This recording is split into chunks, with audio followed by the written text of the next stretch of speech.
మళ్ళీ ఇది రాదు. ఇవాళ ఇందులో చేరని వాళ్ళు ఎవరంటే వాళ్ళు చేరిన రోజు ఆటోమేటిక్గా నెంబర్ పెరుగుతుంది. ఇప్పుడు పాపులేషన్ ప్రతి 10 సంవత్సరాలకు ఒకసారి చేస్తాం. 2011లో లెక్క చేసినాం, ఓ లెక్క తేలింది. 2021 చేయాల్సింది మోడీ గారు చేయలేదు. ఎందుకనంటే కులగణన కూడా జనగణనలో కులగణన చేరుస్తే మొత్తం లెక్కలు తేలితే వాళ్ళ పెద్దోళ్ళు ఎవరైతే అనుభవిస్తారో వాళ్ళ బండారం బయట పడుతుంది, వాళ్ళు ఆపిరు. ఇప్పుడు మనం ఒత్తిడి చేస్తే 25లో 26లో అనే జనగణన చేస్తాడు కదా, ఆ జనగణనలో కులగణన చేస్తామని మనం డిమాండ్ చేస్తామని వాళ్ళు వద్దంటారు. ఇవాళ జనగణన చేసి కులగణన చేసినప్పుడు ఆటోమేటిక్గా 11 తర్వాత 25లో 26లో వేస్తే జనాభా పెరుగుతుంది కదా. ఇవాళ ఒకటి మనం ఛాలెంజ్ చేయాలంటే బీజేపీ వాళ్ళకి నేను చూడుగా ఛాలెంజ్ చేస్తున్నా.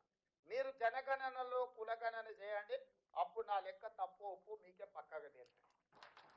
మీకు చిత్తశుద్ధి ఉంటే నా అఫీషియల్ డాక్యుమెంట్ను మీరు అఫీషియల్గా మీరు కౌంటర్ చేయదలుచుకుంటే రేపు జరగబోయే జనగణనలో కులగణనను చేర్చండి, చేర్చి లెక్కలు చేయండి. చేసి నీ మోడీ గారి డాక్యుమెంట్ ఏందో తీయండి, రాహుల్ గాంధీ గారి డాక్యుమెంట్ ఏందో రెండు పక్కన పెడతాం.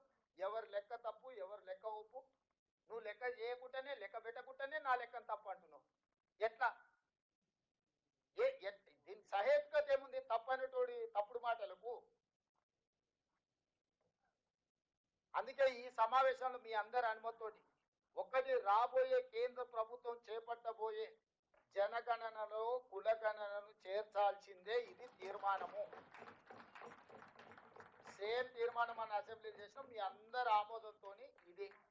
రెండవది, ఏ సామాజిక వర్గ రెజల్యూషన్ మూవ్ చేస్తున్నా మీరు అందరు ఈ రెజల్యూషన్కు మీరందరూ కూడా మద్దతు ఇవ్వాలి.